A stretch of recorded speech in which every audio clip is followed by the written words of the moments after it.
I'm going to crash the out. I physically can't do it now.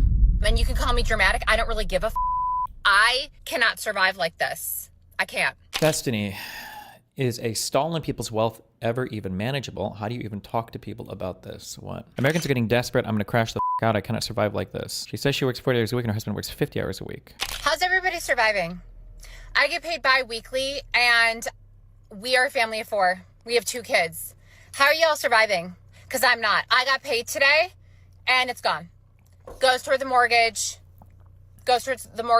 cell phone bill, gas and electric, garbage, everything gone. Between insurance, car insurance between my husband and I, everything gone. And then I have to go to the grocery store. This isn't even factoring in groceries for a family of 4. So imagine how it's like every month. It's like, do we go do a big load haul of groceries or do we pay our mortgage? Like I can't do both. And my husband works 50 hours a week. Again, I don't want to, times might have changed and maybe people live different lifestyles. Being fully honest, and it might just be a thing. When I was working poor, groceries were never the thing you complain about. I've just never, ever heard this from people that have huge financial issues. Your 2 big payments, the things that you in the ass, and she didn't even mention it, maybe they own it, is a car payment, is like 20% of your in the ass, and then your rent or your mortgage is like the 70% in the ass, and then you've got 10% of your money for jerk off money. But the idea that like you can't afford grocery, maybe, I don't know. I wish these people posted their budgets. I want to see the budget breakdown. I don't believe it. I work 40 hours a week. We can't do both. We can't do both. So like, how are you doing it? The people that don't have kids are barely surviving. I am not surviving. I am not. Actually, oh my God, I just had a brain blast. You know what? Maybe groceries were never a thing that me or any of my friends complained about because I always worked at restaurants. Oh no, because for carpet cleaning, that wasn't a restaurant. It was $2 and it was $2.14, I think, was 2 double cheeseburgers and a glass of water. That was like my go-to. I lived off that shit for McDonald's for so long. That dollar menu, the $1 double cheeseburger, hell yeah. Surviving, and I get paid bi-weekly. And people are like, oh, getting paid bi-weekly is so much better because then when you get paid more. No, it doesn't matter because all my bills get taken out at the Getting paid bi-weekly means you get paid more. Wait, what? Same every month. I've tried to change it till the end of the month. It still doesn't matter. Weekly is so much better because then when you get paid more. No, it doesn't matter because all my bills get taken out at the same every month. I've tried to change it till the end of the month. It still doesn't matter. If you get paid at the end of the month, you should get paid a little bit more. Probably won't make that big of a difference, but you get paid a little bit more. It still doesn't fucking matter. It doesn't matter when you have your bills taken out. Your money is gone. There's nothing you can do. You just have to fucking ride on this floating motherfucking rock and spend, $150 on 4 products at the goddamn grocery store.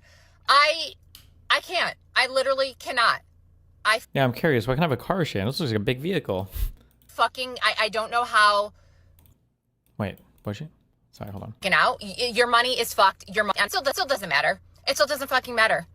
It doesn't matter when you have your bills taken out. Your money is gone. There's nothing you can do. You just have to fucking ride on this floating motherfucking rock and spend, $150 on 4 products at the goddamn grocery store. Damn, what's she buying?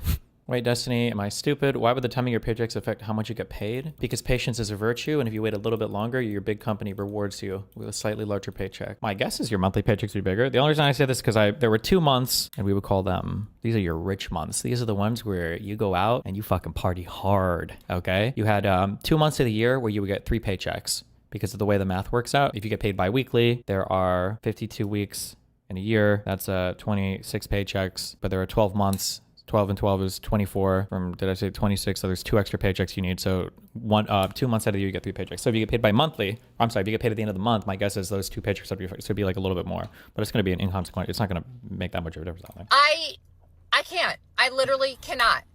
I don't know how people do it. And unless you're a rich elite, we're fucked. So I hope everybody on this floating rock fucking screams like I do. And we can all fucking scream together because I just don't collectively know how I can continue on with this, with a recession. I've lived through one recession. I physically can't do it now. And you can call me dramatic. I don't really give a fuck. I'm going to crash the fuck out. I cannot survive like this. I can't. Okay. Lip filler, microbladed eyebrows, expensive makeup, professional hair, professional nails, and a new car with full coverage insurance. What is she buying at the grocery store? That's 4 items for $150. Based, true. No, because like it's really getting to a point. It's really getting to a point. Every time you leave your house, $50. Pay, buy, purchase, payment. Fuck! Gotta buy books, gotta pay rent. You look up, you out of toothpaste. The next day you go get toothpaste, you out of soap. You go buy soap, now you out of deodorant. You looked at your gas tank and you only have 5 miles left. The first is Monday. The first is Monday. It was just the first. It was just the first. I need a cigarette. I need God himself to come down and hand me 30 bands right now. Like, this life. And then it wanted to do all of this when I become the adult. When I'm a grown up. Because I could have sworn back when I was 12, my mama was buying houses for $6. Like, grandma them paid 50 cents for their house, their down payment. Like, I can't even live with roommates for rent $1,000. Gas $50. Every time you pass by a gas station, look at the price of the gas. $3. $3? Is this California? What?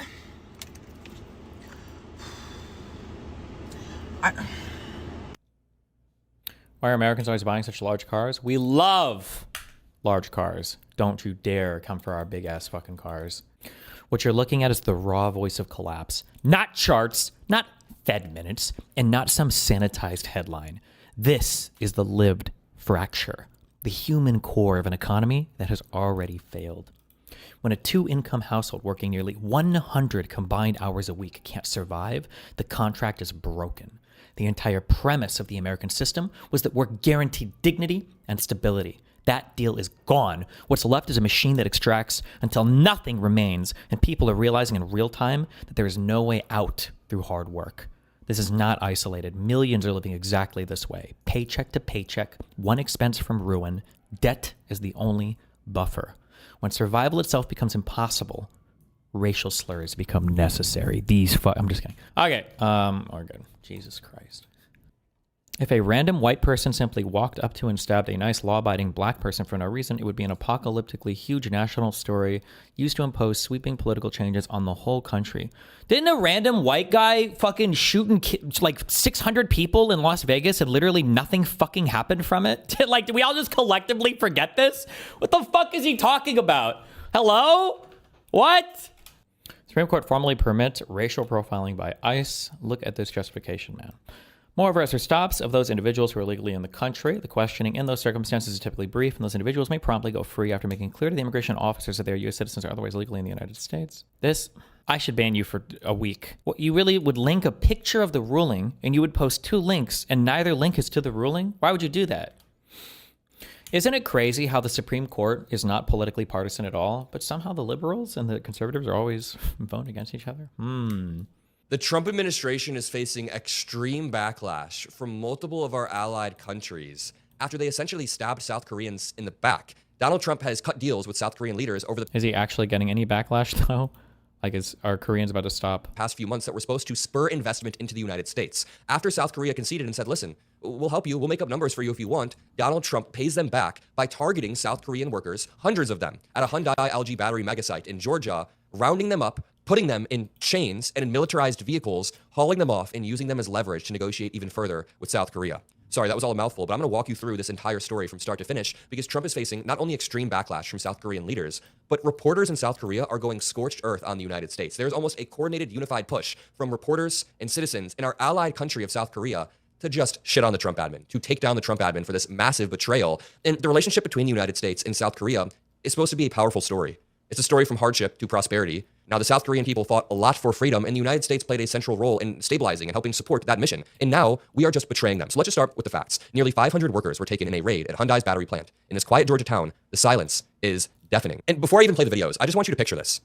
Officers, masked and carrying rifles, fanned across the site. They ordered construction workers to line up, demanded dates of birth and SSN numbers, and began sorting who would be cleared to leave and who would be loaded onto buses. People were shackled up, but these were not just random day laborers pulled off the street. Not that that would be okay, but the people in this scenario were highly skilled technicians sent from South Korea intentionally because American contractors didn't have the right skills to build these billion-dollar factories on a tight deadline. So it would never be okay to treat anybody like this. But I just find it even more despicable that Donald Trump tries to get investment from South Korea. South Korea agrees. They also send workers over so they can help build these billion-dollar factories. And the Trump admin deports them. This says workers described the scene as a war zone, one hidden in air. To be fair, it sounded like a lot of those guys were on ESTA visa waivers, which is technically, you're not supposed to work when you're here on a visa waiver.